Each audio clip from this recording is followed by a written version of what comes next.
1891, at the Reichenbach Falls, near Meiringen in Switzerland, Sherlock Holmes finally closed his account with Professor Moriarty, the most dangerous criminal of his generation.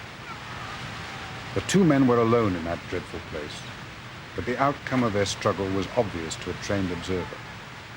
Holmes had achieved the destruction of his arch-enemy only at the cost of his own life.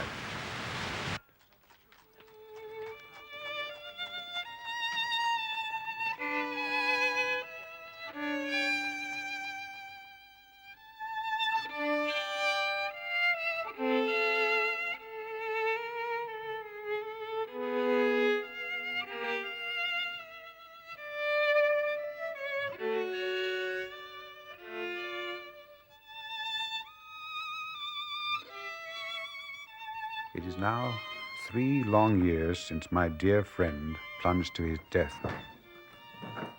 There, deep down under the swirling water, the infamous Professor Moriarty and the foremost champion of law of his generation will lie together for all time.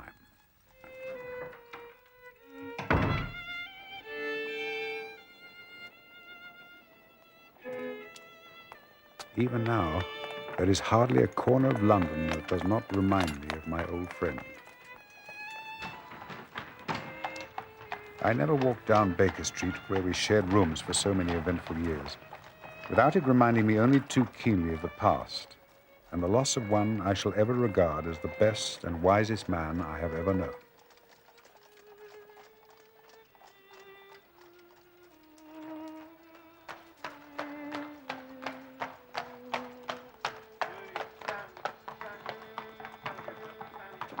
I retained a keen interest in criminal matters and supplemented my meager practice by working as a police surgeon. It was in the early spring of 1894 that I was called out early in the morning to an appointment in the West End.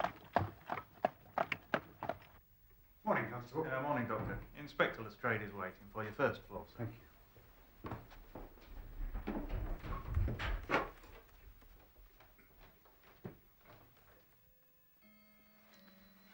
Inspector? Ah, early call, I'm afraid, Doctor. I'm glad to see you. The Honourable Ronald Adair. Oh, not there, sir, if you please. Oh, I'm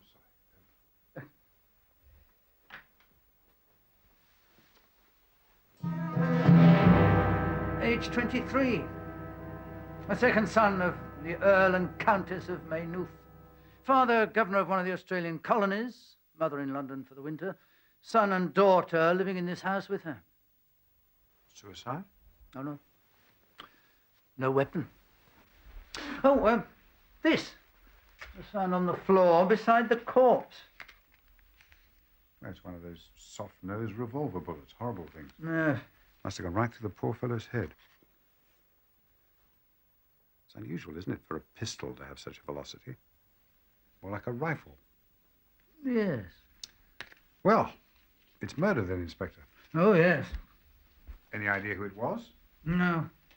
It's early days yet, but this one looks to me as if it could turn out to be a bit of a puzzle. Well, presumably he was, sitting in that chair. I suppose counting that money. Oh, the murderer doesn't appear to have been a thief. Adair had spent the evening playing cards at his club.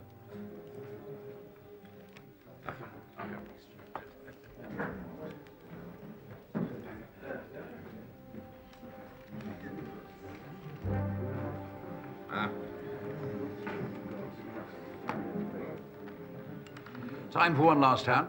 Oh, yes, indeed. Now we can get our revenge. Thank you.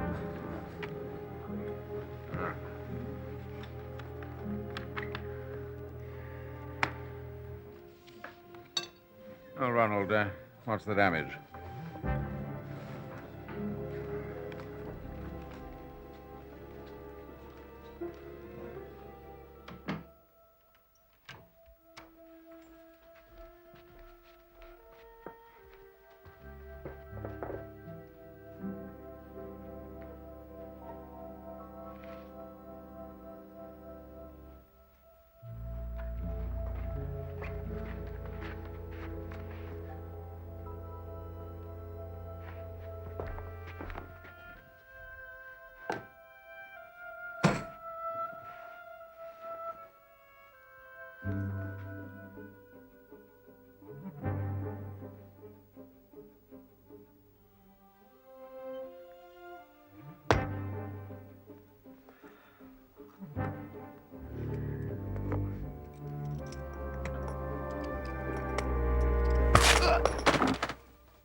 Ronald?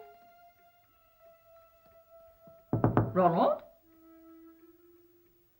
Ronald?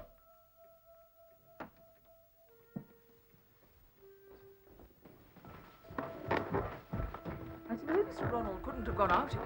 No, my lady. I heard him come home at about 10:30. And he hasn't gone out again. Of that I'm sure.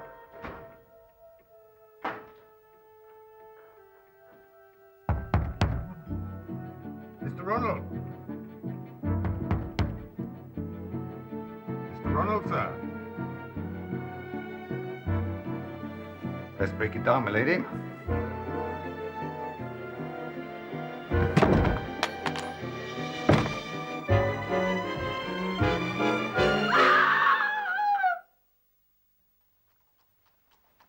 Well, from the condition of the body, death was instantaneous.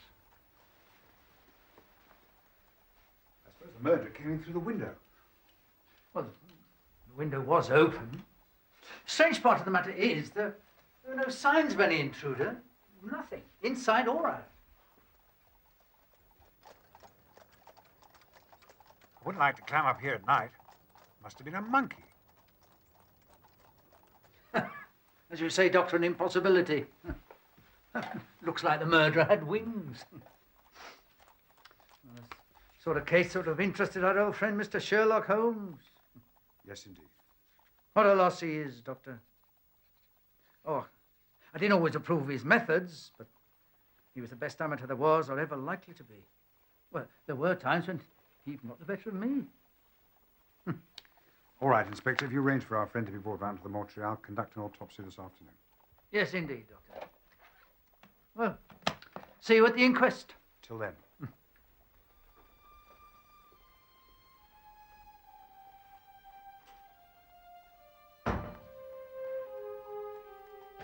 Damage to lightest. The damage to lightest.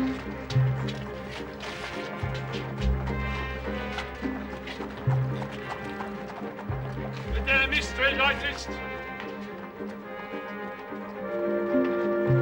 The damage to lightest. Dr. Watson. You are a police surgeon. Yes, sir. You examined the deceased, Ronald Francis Adair, who is the subject of this inquest, and later conducted a post-mortem on the corpse. I did, sir. Pray, what are your findings?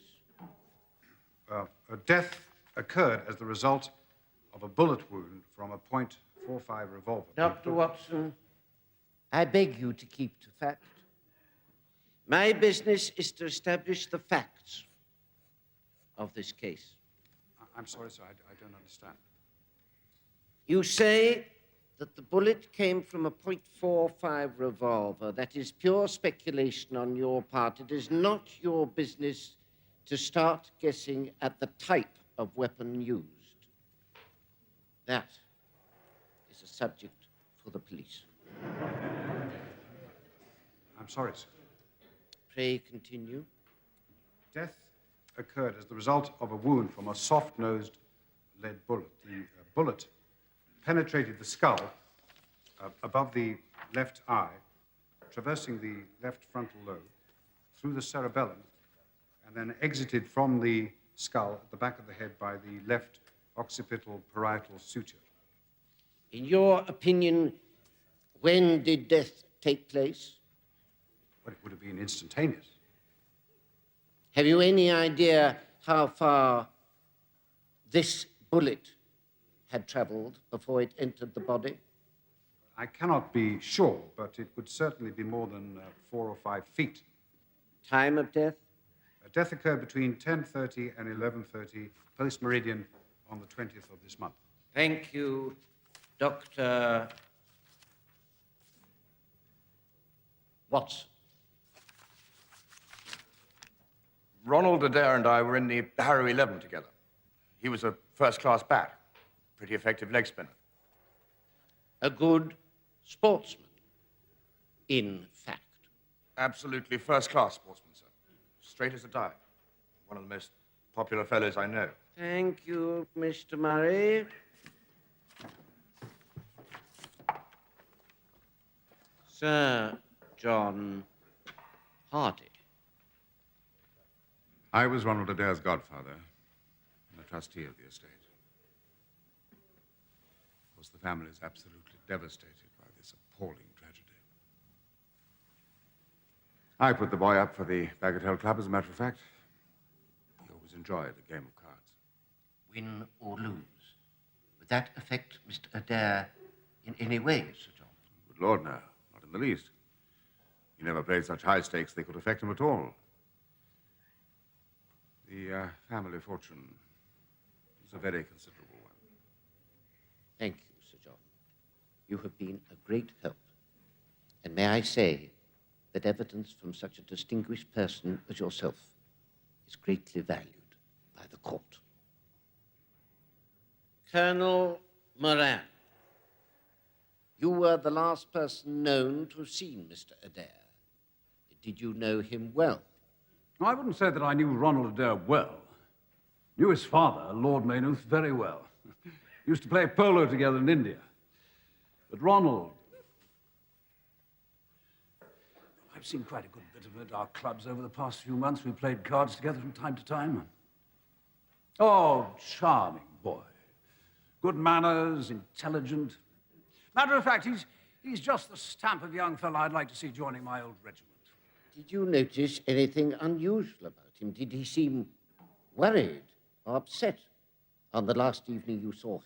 Not in the least. Quite the opposite, in fact. Have you any idea why someone should choose to murder him? No idea at all. I doubt if he had an enemy in the world. Thank you, Colonel Moran. Inspector Lestrade, would you give me your opinion as to the cause of the Honourable Ronald Adair's death? Yes, sir. Willful murder by person or persons unknown.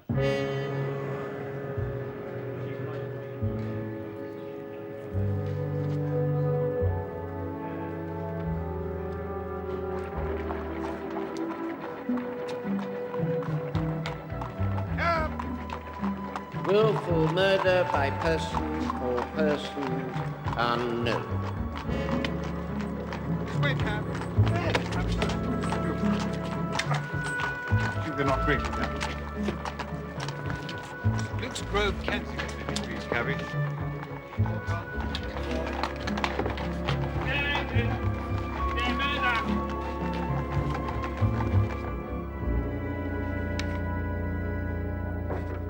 Yes. Gentleman to see you, Doctor. Is it an urgent matter? I don't know, Doctor. Or did he give you his card? No, Doctor.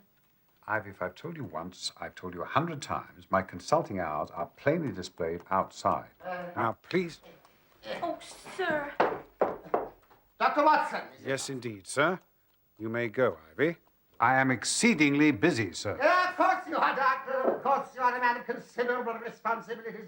But I heard you give your address to that cab driver outside the court, and I said to myself, I'll just hobble around and see that kind gentleman. See, I have a conscience. And tell him that if I was a little gruff in my manner, I meant no harm by it, and I'm much obliged to him for helping me pick up my books. You make too much of a trifle, sir. You should have spared yourself the journey. Now, if you'll excuse me. No great journey, sir. I am a neighbour of yours. You will find my little bookshop on the corner of Church Street. May I sit down? Very happy to see you, I'm sure, Doctor. Perhaps you collect? I have British birds, Catullus, and quite a rare volume of the Holy War. Bargains, everyone. Just the books you need to fill up your bookcase. Give it a little weight. It does look a little untidy, does it not?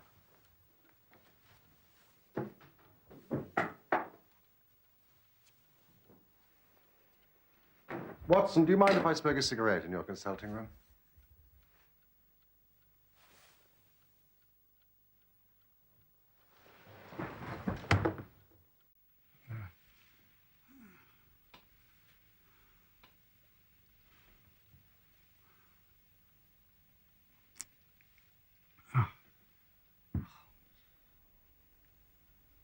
A thousand apologies, my dear Watson.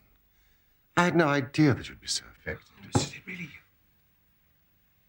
Can it really be that you're alive? But are you really fit enough to discuss things? I've given you a serious shock by my unnecessarily dramatic reappearance. No. I'm all right. I'm all right. But indeed, Holmes, I can hardly believe my eyes. Good heavens, to think that you, of all men, should be here in my consulting. Well, you're not a spirit, at least, my dear chap. I'm overjoyed to see you. Sit down. And tell me how you came alive out of that awful chasm. Oh, I'm glad to stretch myself. It's no joke when a tall man has to take a foot off his stature for several hours on end. Ah.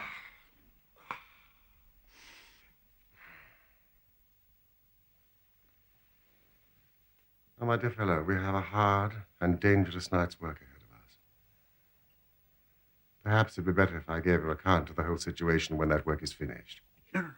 I'm full of curiosity. I should much prefer to hear now. But you will come with me tonight. When you like, where you like. Ha! Ha! Watson. This is just like the old days. You might have a chance for a mouthful of dinner before we need go. Dinner, of course, but first, you must tell me everything. You sure you're all right? I'm fine. Well, then. About that chasm. I had no serious difficulty in getting out of it for the simple reason that I was never in it. You were never in it? No, Watson. I never was in it. The note that I left on the rock at the Reichenbach Falls was absolutely genuine.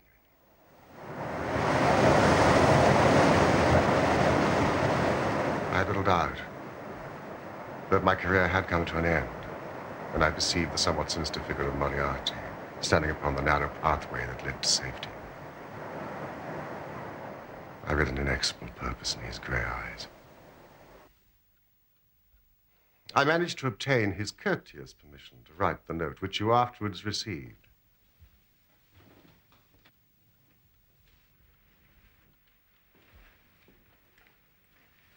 It has remained my most treasured possession. It was a few months later that I read with great interest your description of my death. It was excellently done, a most picturesque and exciting piece of fiction. Well, I'm certainly glad from the bottom of my heart that it was fiction. But what did really happen?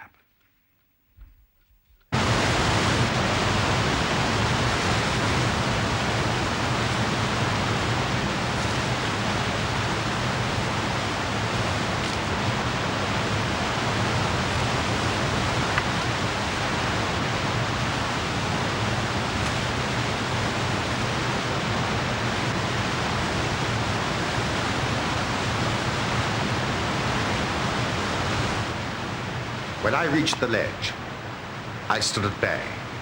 He drew no weapon, but rushed at me and threw his long arms round me. He knew that his game was up and was only anxious to revenge himself upon me. I have, however, some knowledge of Baritsu, or the Japanese system of wrestling, which has, on more than one occasion, been very useful to me. My God.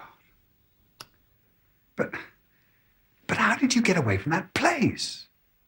It was not a pleasant business.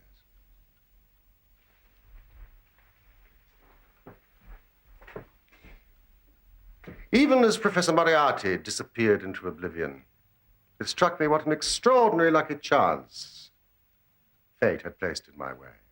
I knew that at least one of Moriarty's henchmen would seek my demise now, with even keener determination to revenge their dead leader. But if I could convince the world that I too was dead. So I decided disappear. Then and there. Heavens above. But the tracks, Holmes. I saw them with my own eyes. 2 went down the path and none returned.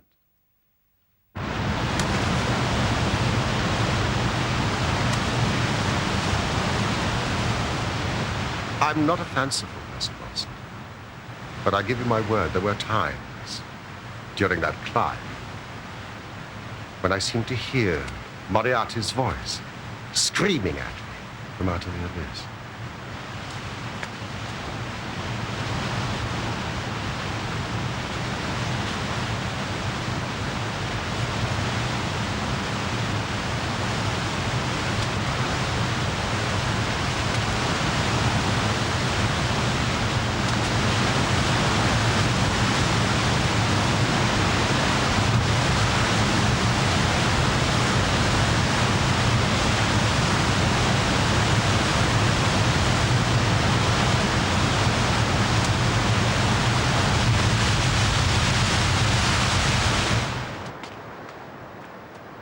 At last I reached a place where I was able to remain unseen.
From my concealed place, I watched you and your followers investigating in the most sympathetic and inefficient manner the circumstances of my death. At last, when you had all formed your inevitable but totally erroneous conclusions, you departed.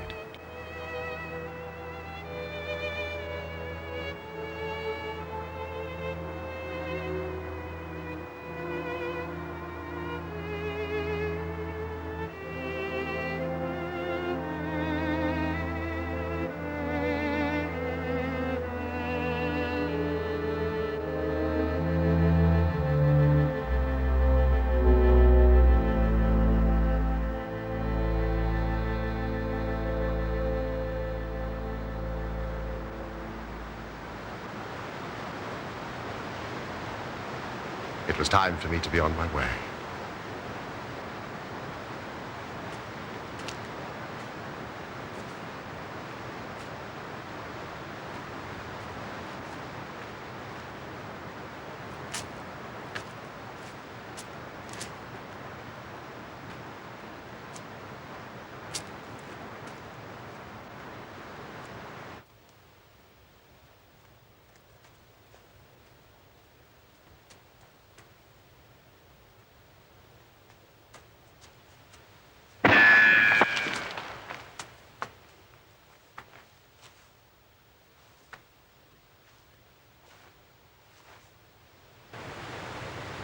Of course, the meaning of this was obvious. Moriarty had not been alone. A confederate, from a distance, had been witness to his friend's demise and my escape.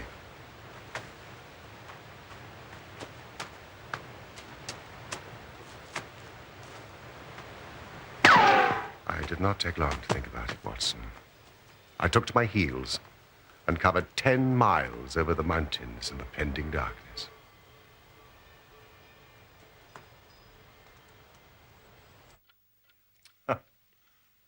A week later, I found myself in Florence, with the certainty that no one in the world knew what had become of me.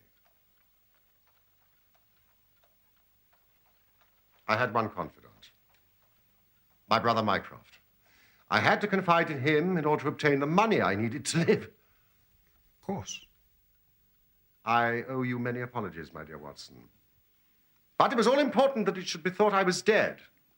And it is quite certain that you would not have written so convincing an account of my unhappy end had you yourself not thought that it was true. I have taken up my pen to write to you, but always I feared lest your affectionate regard might tempt you to some indiscretion which would betray my secret.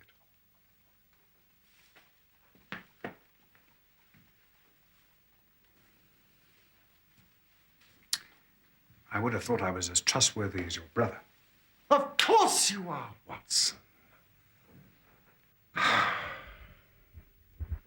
But you have a kinder heart. But what have you done all these long years?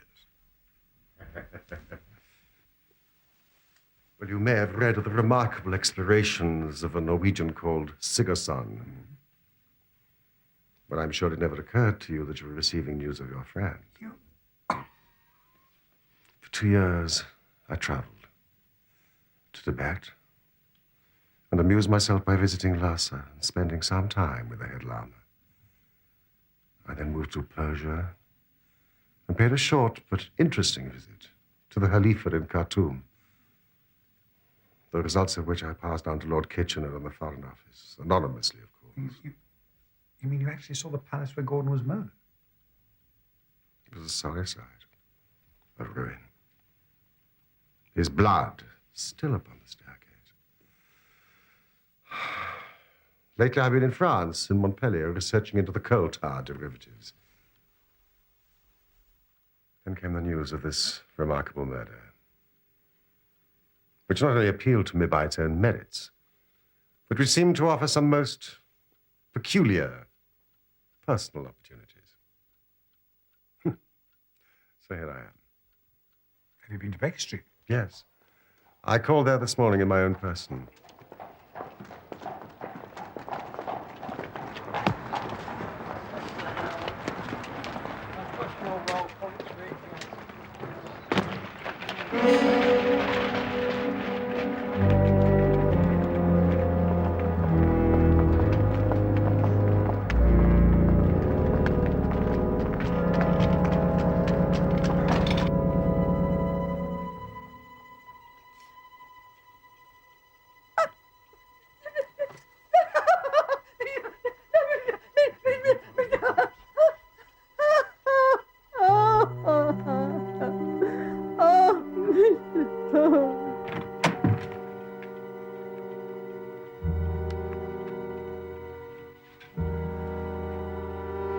Mycroft had preserved my rooms and my papers exactly as they had always been.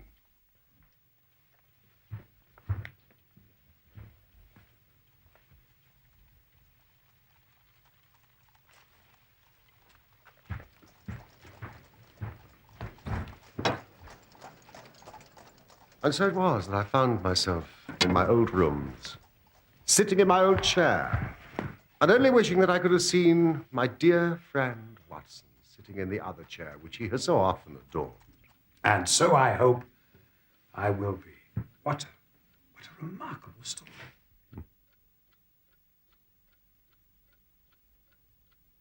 Are you still in possession of your army revolver?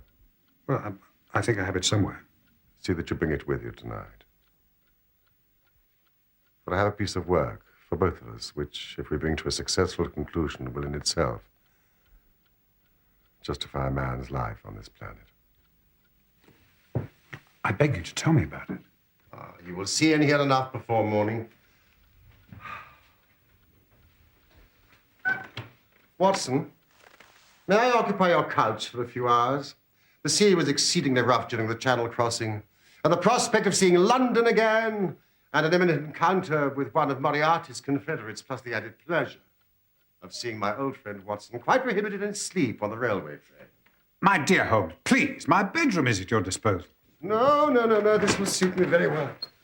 I've had harder beds than this in the past few years.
Do you know where we are? Surely that is Baker Street. Exactly.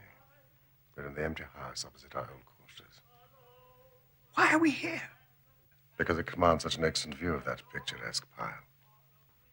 Might I trouble you, Watson, to be so kind as to draw a little nearer to the window, taking every precaution not to reveal yourself, and then to look into our old rooms? Let us see whether 3 years of absence have entirely taken away my power to surprise you.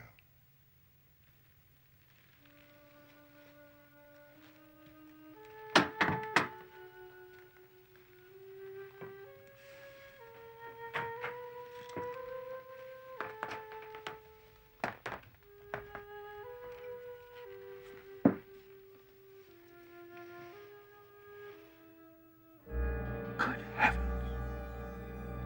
It's marvelous.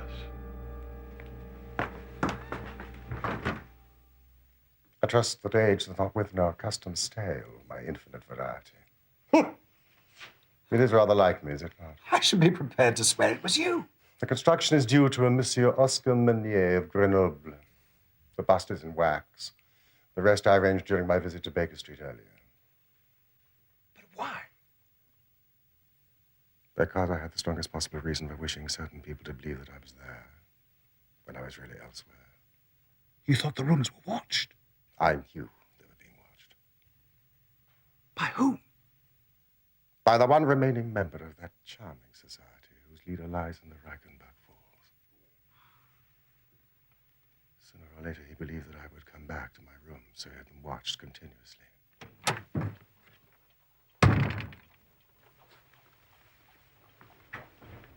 I was observed when I arrived this morning. I recognized the sentinel.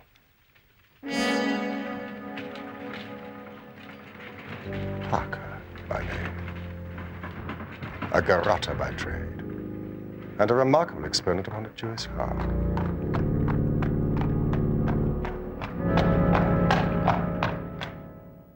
Now I understand the reason for the old bookseller. I care not a jot about Parker, but I cared a great deal about the much more formidable person who was behind him. The bosom friend of Moriarty.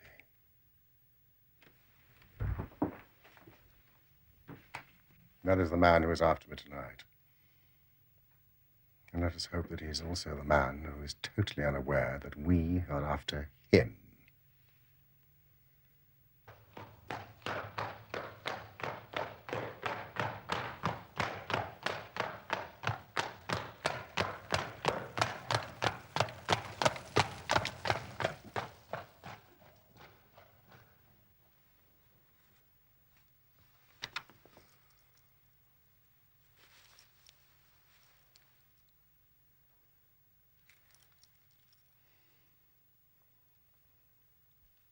Holmes! Look! Just beyond the house. A couple of shady characters in the doorway. Yes, I see them. Shouldn't we do something? Holmes. The shadow's moved. Certainly it has moved. I involved Mrs. Hudson. We've been in this room 2 hours, and she has made some change in that figure 8 times, or once every quarter.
Mr. Holmes!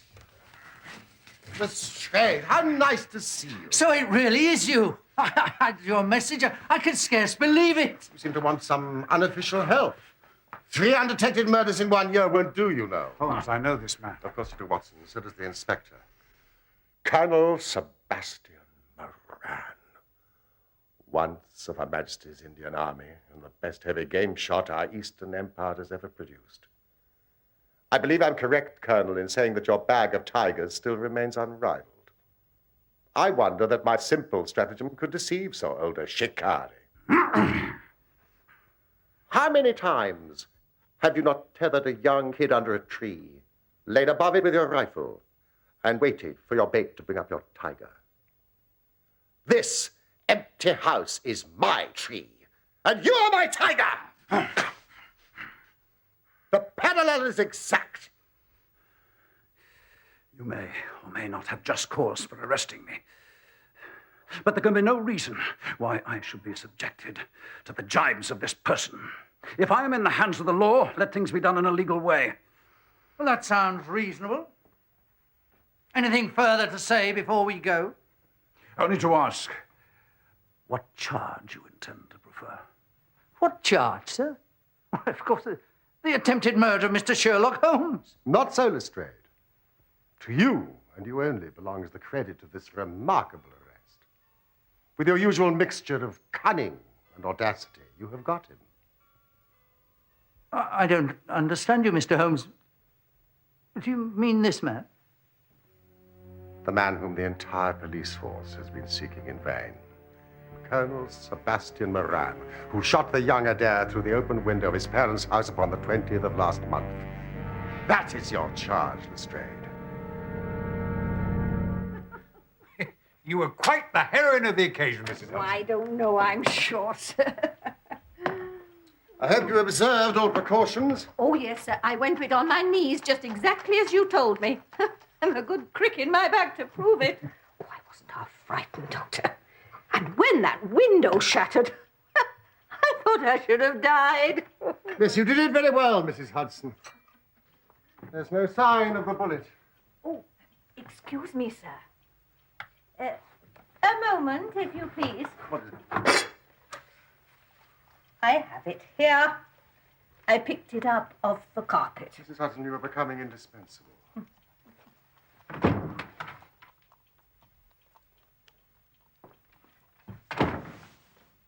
A soft revolver bullet. As you perceive, there's genius in that. For who would expect such a thing to be fired from an air gun? No ordinary air gun. No, indeed, a remarkable and unique weapon. Noiseless and of tremendous power. I knew Von Herder, the blind German mechanic, who constructed it to the order of the late Professor James Moriarty. Ha! Watson, look at this. The old shikari's nerves had not lost their steadiness, nor his eyes their keenness. The results are appalling. Yes, indeed. Had you heard of the name Moran before Adair's murder? No, I had not. Well, well, well. Such is the price of fame. Would you be so kind as to hand me down my L to M index? Of biographies, Watson. My list of M's is a fine one. Mind you, Moriarty's name is enough to make any letter illustrious. I seem to remember Morgan, the poisoner. Merridew of abominable memory. And there was Matthews, who knocked out my left canine in Charing Cross Station. There is our friend of last night. Moran, Sebastian, Colonel, son of Sir Augustus Moran, once British Minister to Persia, educated Eton, Oxford, blah, blah, blah, blah, blah. Served in Jawaki campaign, Afghan campaign, Sherpa, Cobb, mentioned in dispatches. The second most dangerous man in London. This is astonishing, Holmes. This is the career of an honourable soldier. It's true. Up to a certain point, he did well. You know, there are some trees, Watson, which grow to a certain height and then suddenly develop some unsightly eccentricity. You will often find it in humans. Whatever the cause, Moran began to go wrong. Without an open scandal, he still made India too hot to hold him. He retired, came back to London, where again he acquired an evil name. It was about this time that he was sought out by Professor Moriarty. When we were in Switzerland, Watson, Moran followed us with Moriarty, and it was undoubtedly he who gave me those evil 5 minutes above the Reichenbach Falls. Well, now I can understand why you disappeared. With a fellow like this, free in London, your life would not have been worth living. All I could do was wait and watch the criminal news, knowing that if I was patient, sooner or later he would make a mistake. When I heard of the murder of Ronald Adair, I knew that at last my chance had come. Knowing what I did, was it not certain that Colonel Moran had done it? He played cards with the lad, followed him home from his club, and shot him through the open window from the rooftop opposite. Watson, does anything else remain for me to explain? Yes. You have not made clear what was Moran's motive in murdering the Honourable Ronald Adair. There we move into the realms of conjecture. Each may form his own hypothesis upon the present evidence, and yours is as likely to be correct as mine. Watson, have you formed one? I think so. Let me hear. Well, it's not difficult to explain the facts. There must have been a considerable amount of money involved, and Moran had undoubtedly played foul. I think that Adair had discovered that he was cheating. Splendid. Very likely he spoke to him privately and threatened to expose him, Moran, unless he voluntarily resigned membership of his club and promised not to play again. Watson, this is excellent. Exclusion from his club would mean ruin to Moran, who lived by his ill-gotten card gains. Therefore, he murdered Adair. Will it pass? I think, without doubt, that you have hit upon the truth. Anyway, it'll be verified or disproved at the trial. Meanwhile, come what may, Colonel Moran will trouble us no more. And the famous air gun of von Herder will embellish the Scotland Yard Museum. Come in.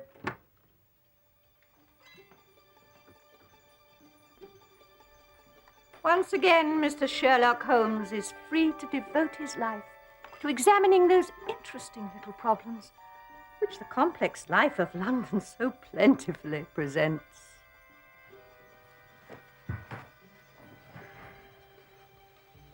Mr. Sherlock Holmes.